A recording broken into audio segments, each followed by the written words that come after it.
Hey guys, yung bago nating scanner, ThinkCar 689BT, meron din siya tinatawag na active test. Yung pwede mong pagganahin yung accessories niya, kontrolin gamit yung ating scanner. Ito kagaya nito. Yung front window natin, tignan nyo nakababa yung front window natin. Pwede natin siyang itaas. Ayan. Up. Front window down. Status.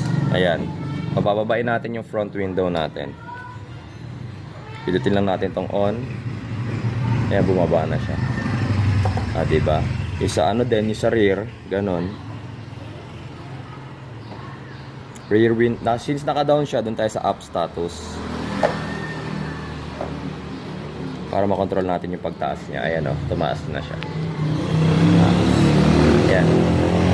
So yung gantong klase ng scanner, ibig sabihin, pwede nyo siya gamitin para makapag-test ng series of accessories sa sasakyan nyo. Depende kung supported Usually, syempre, yung mga gantong klase ng scanner, ay napapagana yung mga high-tech din na car. So kapag yung sasakyan ninyo hindi naman controlled ng any module, yung power windows, may switch lang, pero hindi siya nakokontrol ng any module, hindi rin niya kayang pagganahin.